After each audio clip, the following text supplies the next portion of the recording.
Hello, welcome to the very first ever Brew Friday. My name is Jeremiah Rowe. I am a strength and conditioning coach and a personal trainer at Case Specific Wellness in Plum. And we wanted to start this series of videos where on Fridays I sit down with a nice cup of Joe from different places. We try to keep it variable on where we get the coffee from, and answer your questions about fitness and health and wellness as a whole, whether that's athletic performance, weight loss, general fitness, exercise programming, anything along those lines. Each week we're going to ask you to DM us on Instagram, ask us your question, and we'll pick the top 3 from whatever questions we get and answer them for a video for you guys, answer them in a video for you guys on IGTV. So this is the first week. We have our first 3 questions, and we are going to address those right now. Hopefully the audio on this video is not messing up because my phone has some issues with that. And if it is, we'll redo it with a different phone and get this video to you guys. So, our very first question that we're going to address. Hello, I have a question for your Brew Friday. I have an answer. I ruptured my ACL during a CrossFit competition, and I'm going to have surgery soon. After I'm cleared post-physical therapy, I want to do something more low-key / slower paced before getting back to CrossFit. Do you have any suggestions for programming, local classes or organizations that I could follow or join? My goal is to get back to doing Olympic weightlifting and powerlifting. Of course I have a suggestion for you. Come train with me at Case Specific Wellness. That's obvious. In all honesty, if you are a local person, with this facility, I do one-on-one and small group personal training. And with the one-on-one training, everything is catered to the individual, which is where the Case Specific name comes from. So if you come to me post-physical therapy with that post-physical therapy, what we're going to do is kind of continue to build on what the physical therapist did with you in your recovery period.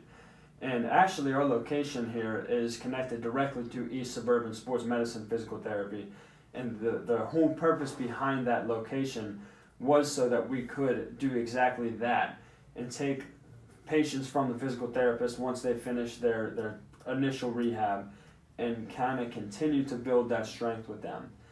I will be the first to admit that I'm not a huge fan of CrossFit, and I don't do a ton of Olympic weightlifting here, but my focus is on general strength building for athletes and general populations. And so that exactly what you would be looking for based on what I'm reading would be to come in and work with us on some one-on-one stuff just to kind of get your knee more stable and build that general strength back to a place where you're able to do that more dynamic exercise for your Olympic lifting and powerlifting. Aside from actually working with us here, other suggestions, there's a lot of local places around here, but if you wanted to possibly do your own work on this, what I would say is just keep your weight moderate to light to start especially, and focus on stability more than anything else. Let's just get you back to a place where you feel comfortable on that knee and it doesn't feel like at any moment it could give out. So I would start with just some single leg exercise with very light body weight maybe. Split squats, reverse lunges. You could even do Bulgarian split squats or rear foot elevated. Again, just to really build that base of support on that front leg. I'm not a huge proponent of unstable accessories like Bosu balls for this. It's not a bad thing initially, I suppose. But at the end of the day, we're trying to build that strength.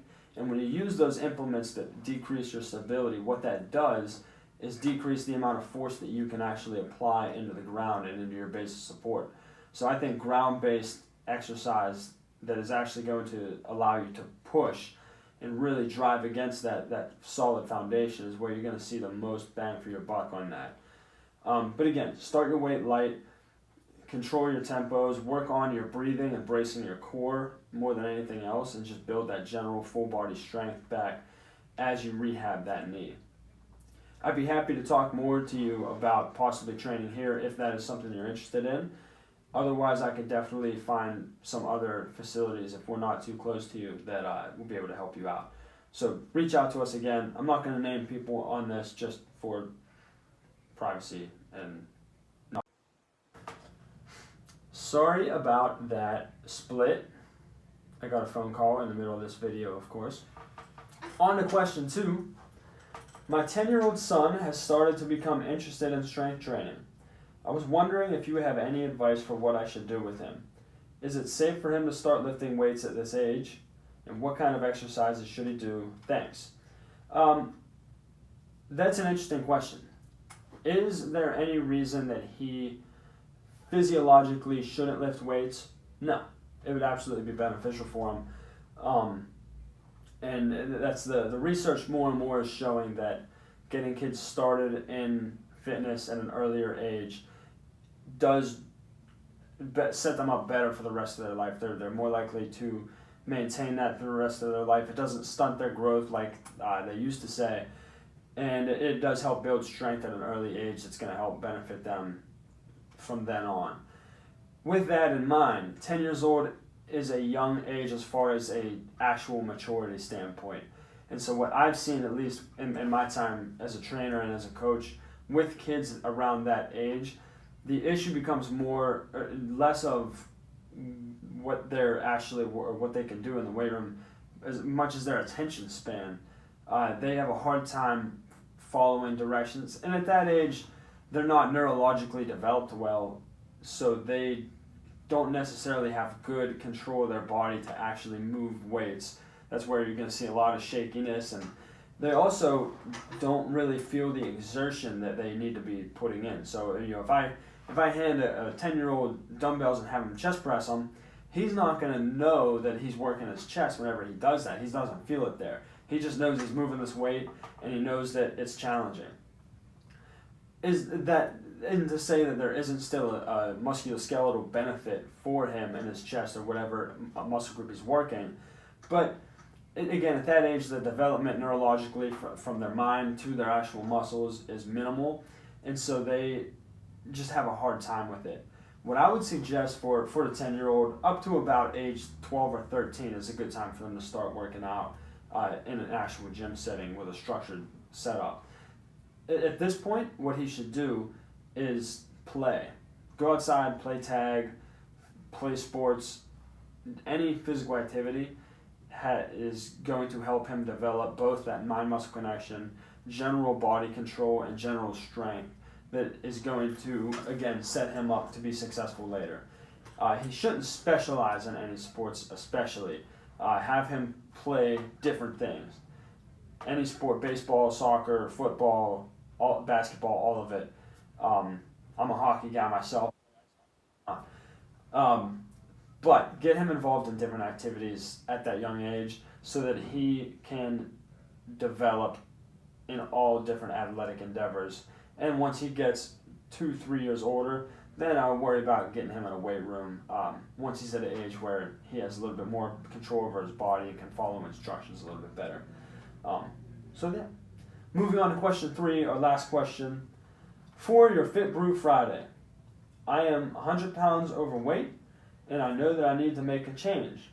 What kind of training would you suggest? How do I begin from zero and turn my lifestyle around completely? Thanks. Well, I'm glad that you are acknowledging that you need to make a change. That is a big, big step, and is the most important step of the process. My suggestion, and this is assuming that you do very little exercise right now, very little physical activity, the first thing you need to worry about doing is moving. Get up and move. Whether that means just taking a walk around your block one day or a couple days each week. Start with one day. Maybe walk 5 minutes one direction and walk 5 minutes back, or maybe try to walk a quarter mile or a half a mile and start moving yourself around a little bit. And again, that doesn't necessarily, I guess I say that like it's directly in the morning. Any time of day, it doesn't matter what time of day you decide to do that. But that movement in general is just going to help start the process. And then before you even worry about your nutrition or anything like that, start drinking more water. Staying hydrated is one of the biggest parts of losing weight and just building up your fitness a little bit.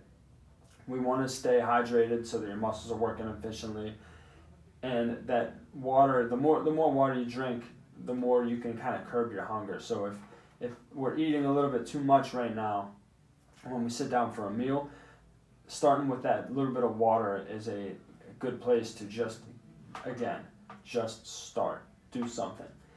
And then once you progress beyond that, you're going to be looking at just body weight exercise. How well are you able to sit down and stand up from a chair?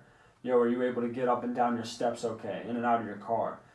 All that is just body weight, right? It doesn't take any external load to do any of those things.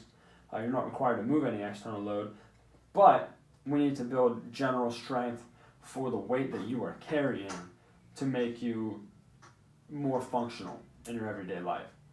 So we'll start there with that body weight stuff once we get that foundation of just moving.